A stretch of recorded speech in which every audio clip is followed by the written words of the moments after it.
Alright, this is Mo's little quick tip.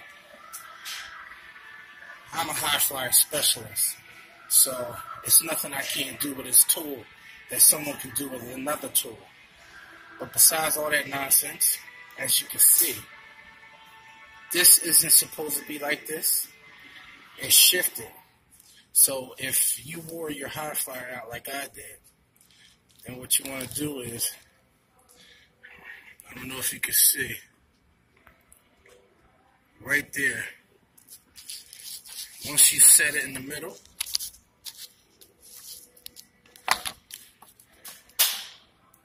there is little indentations. As if you come over here, you can see it's supposed to be pressed down. If you get a hole puncher and hammer that down, it won't go past that and slide on you anymore. So I'm gonna go about to fix that.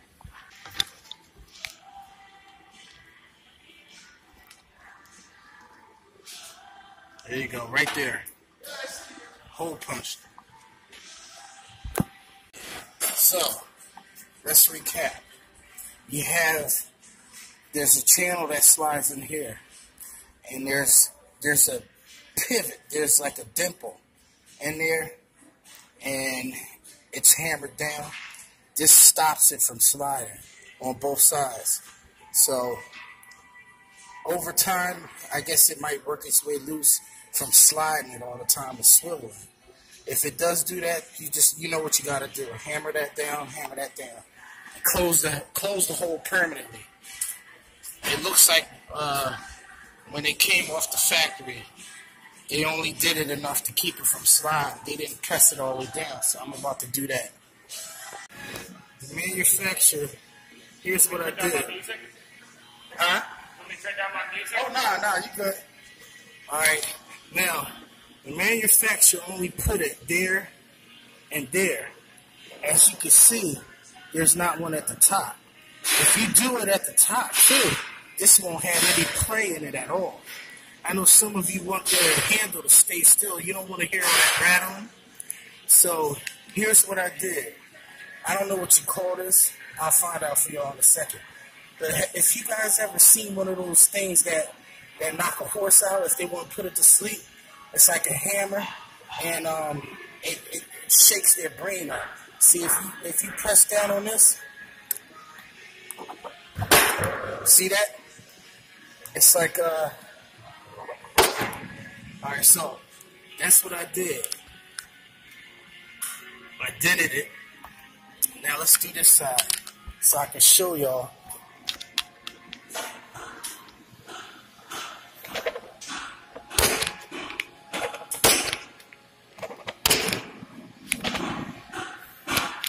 Alright, you see that starting to make a hole? But you just keep doing it multiple times until it goes down. So let me put the phone down because I need 2 hands.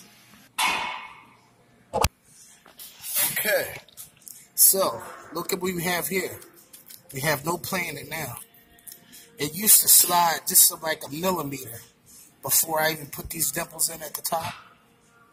As you can see what it did, it pushed it down. Alright, now it took about 10 hole punches. You go like that, you hear it has some force.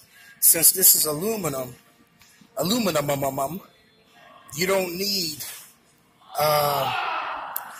too much force because you don't want to overbend it, because then it's going to crack. It'll split on you. So this is the perfect thing you need. And with this, you don't have to make a hole to start it with. Just press it right there where you need it and press down. It'll make its own hole.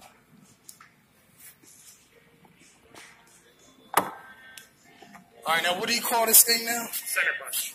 Center punch. Okay.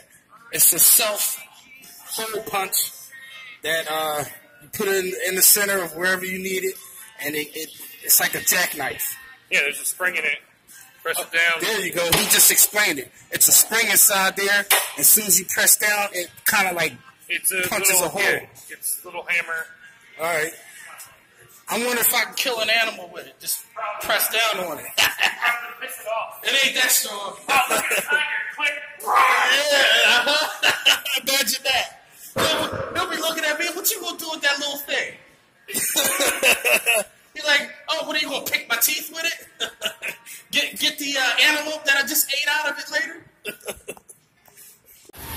Also, what I wanted to tell you that I noticed was some of you have locking issues with your Highflyer.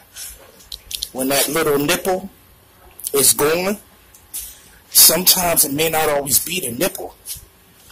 Sometimes it's this channel in here gets loose. Remember I told y'all about it being sliding over earlier? See, look.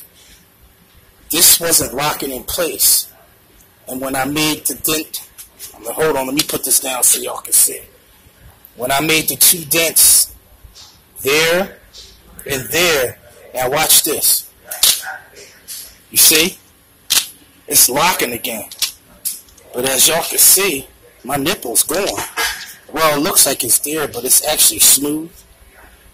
And that wasn't the issue. The issue was right here, right in there. It had play going up and down. And see if it's up. When it flips back, it's not going to catch that, which I guess it engages the locking mechanism. But as you can see, it's working again. And it was falling down before. Man, I'm happy. But also I want to tell y'all, if any of you are concerned about preserving your rubbers, and I know a lot of us in the trade, they recycle their rubbers.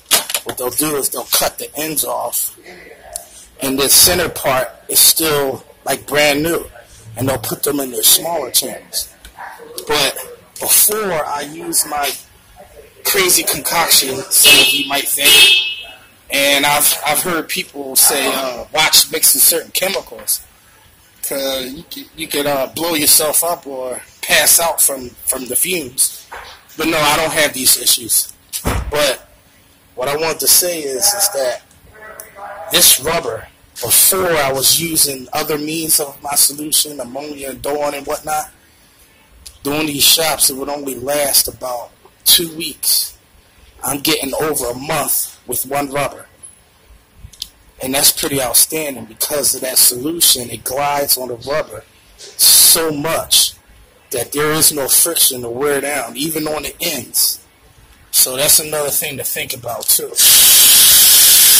It's all about your working setup. You know, you gotta have the right working setup to make sure everything runs smooth.